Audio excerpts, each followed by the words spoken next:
हे भगवान, फिर से यह कोरोना नाम का राक्षस जाग गया। इस बार तो ड्रैगन के मुंह से मौत बरस रही है। सही बोल रही है माँ जी, मुझे तो अब शर्म ही आती है कि मैं चाइना से हूँ। न जाने क्या क्या खाती हैं, कैसी कैसी बीमारी फैलाती हैं।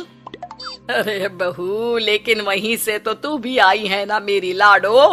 तू तो अंडा भी नहीं खाती। माँ जी, अच्छा खासा सब ठीक हो गया था, लेकिन पता नहीं कैसे ये फिर निकल कर आ गया। काश चाइना वालों को थोड़ी सी और अकल होती तो आज हम लोगों से अपने यूं जुदा ना हो रहे होते। कोरोना की नई लहर से देश में हो रही मौतों और घर में बंद रहने के कारण हमारी चाइनीज बहू बहुत दुखी होती है। उसे लगता है कि भारत में जो कुछ भी हो रहा है वो उसी के कारण हो रहा है। अब हमारी चाइनीज बहू परेशान सी रहने लगी। अरे क्या बात है मेरी चाइनीज गुड़िया, आज तू एक्सरसाइज नहीं करेगी? अरे ना तो तूने जूस पिया है, क्या हो गया लाडो? कुछ नहीं मम्मी जी, बस अच्छा नहीं लग रहा। लोग मर रहे हैं और मैं जूस पीऊं। माँ जी, चाइना से आई ये महामारी और मैं भी तो चाइना से ही आई ना। अरे अरे बेटा, ऐसा ना सोच।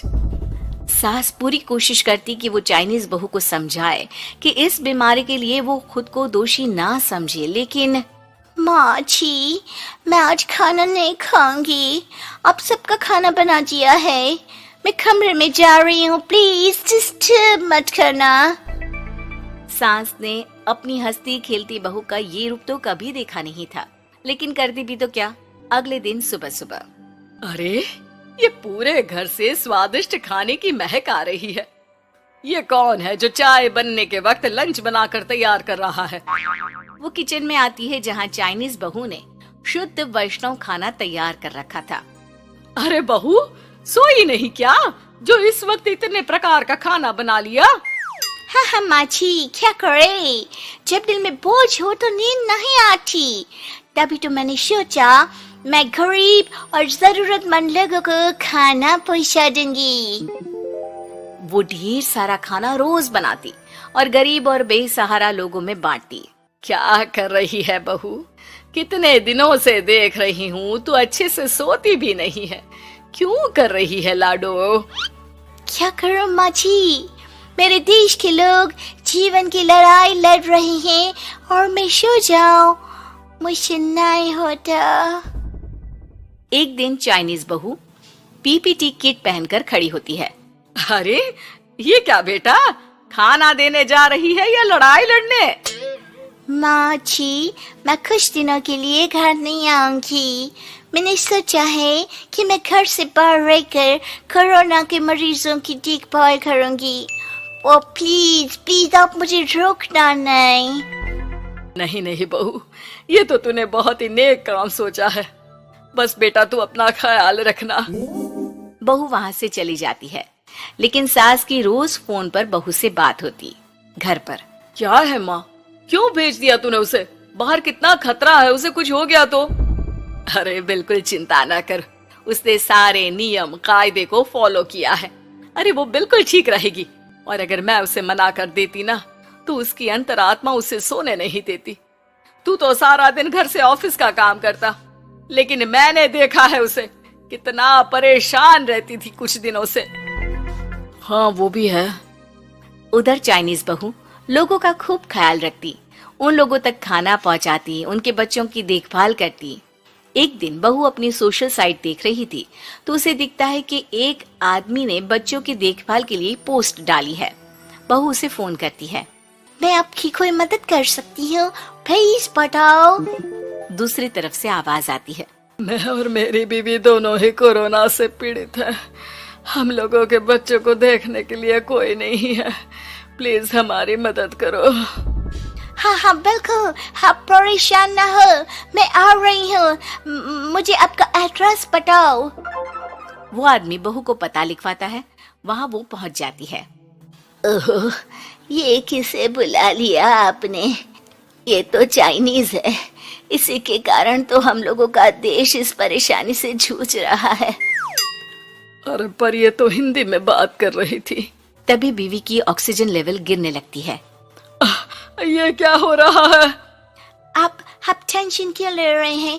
जल्दी से इन्हें अस्पताल लेकर जाइए। रुकिए, मैं आपको एक अस्पताल में बेड भी दिला देती हूँ। वो मेरे अंकल का अस्पताल है। चाइनीज बहू फोन पर बात करके उन लोगों को बेड दिलाती है, जहाँ पति की भी तबीयत खराब हो जाती है और दोनों को बेड दिलाकर बहू घर में बच्चों की पूरी देखभाल करती है। सास का बहू पर फोन आता है। अरे मेरी चाइनीज गुड़िया, कैसी है रे तू? अरे माँ, पीछे की गली में ही हूँ मैं। वो खालिया लोग है ना, उन दोनों हस्बैंड वाइफ को कोरोना हो गया था।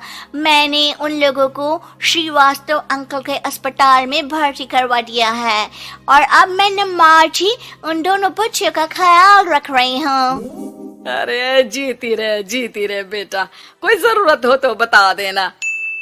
नहीं माँ जी, सब कंट्रोल में है। बस इन बच्चों के माँ बाप ठीक होकर घर आ जाए।